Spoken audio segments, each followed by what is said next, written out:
شپې دې ستړي شي بیا هم ولاړ، خوب درځي بیا هم ولاړ، بدن دې خرابي بیا هم ولاړې، ستړی ستومانه د کار نه راغلی او د شپې تراوو ته ودرېږي. دا عشق نه دی، دا محبت نه دی.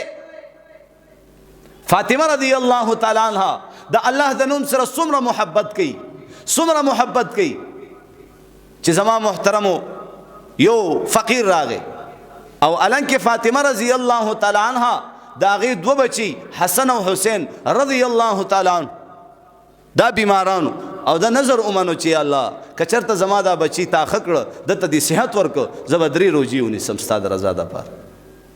نو زما محترمو هغه الله ښه کړه نو علی رضی الله تعالی عنه فاطمه رضی الله تعالی عنها روژه نیولې ده او روژه ماتي ته ناست دي چې روژه ماتوي. دغه ټیم کې یو فقیر راغی وایي د الله په نوم باندې سره کړي. د چا په نوم؟ الله. اوس موږ الله پیژنو، د الله نوم یې راته واخیستو، د الله په نوم باندې سره کړه نو ورکول پکار دي که نه.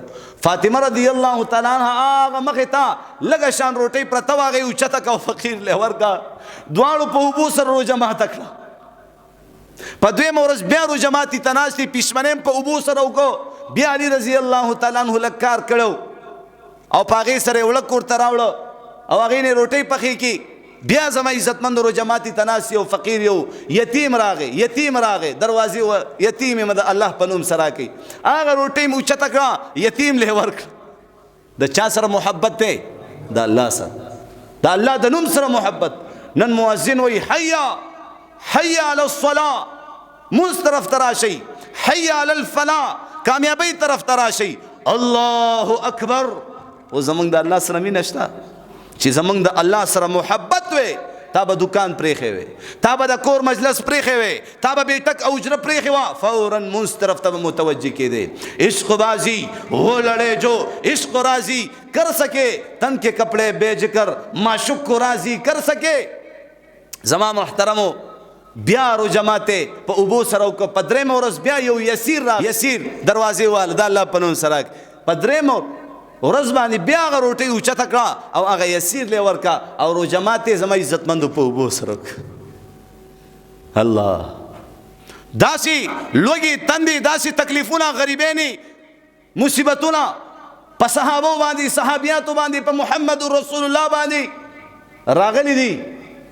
یاد ساتئ په دنیا کې داسې غریب او مسکین او فقیر او داسې مصیب زده زه نه ګورم چې څومره محمد رسول الله. ووري یو ورځ فاطمه رضی الله عنها راغه. چرته راغه؟ د محمد رسول الله کور ته راغه.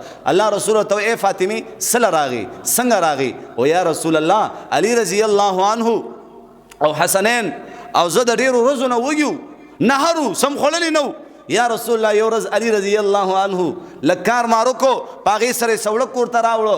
د هغه وړو نه ما روټۍ پخې کړي. یو روټۍ حسن وخوړه، بله روټۍ حسین وخوړه، بله روټۍ علی رضی الله عنه وخوړه او بله روټۍ زما حصه او یو روټۍ فقیر له ورکړه د الله په نامه باندې. او یا رسول الله ما چې کومه خپله روټۍ خوړله نیمۍ ته مې ورسوله، دې کې یا رسول الله تاسو راته رایاد شوئ. یا رسول الله تاسو راته رایاد شوئ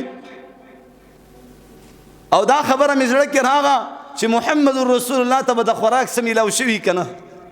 و یا رسول الله هغه روټۍ هغه نیمه روټۍ ما په دې لپټه کې چې کوم دی وتړله او تاسو له مې راوړ. الله رسول ورته وایي فاطمې نن 3مه ورځ ده چې ستا بابا جان څه نه دي خوړلي. څومه ورځ ده؟ الله په ایمان وایي موږ چېرته یو ورځ پوره نهر شوي؟ زموږ ښځه او بچي یا چېرته نهر شوي دي؟ دا څوک دی؟ محمد رسول الله. الله څه فرمایي؟ اے حبیبا ستا د پیدا کولو فیصله ما نه وکړي، ما به دا دنیا نه پیدا کړی. آدم علیه الصلاۃ والسلام نه ونیسه تر عیسی علیه الصلاۃ والسلام پورې یو پیغمبر منی نه پیدا کړی. هغه پیغمبر باندې لوږې دي، تکلیفونه دي، موږ باندې لږ مصیبت تکلیف راشي څه یا الله زه دې قتل یم زنانه یا الله زه دې قتل یم. هغه کفري الفاظ د خولې نه وباسو. مونږ خو ډېر کمزوري، الله دې په موږ حالات نه راولي. الله زه خو اکثریت ویم الله دې موږ سره عافیت وال او که خدای ناخواسته راغه دا خوله به په کنټرول کې ساتي.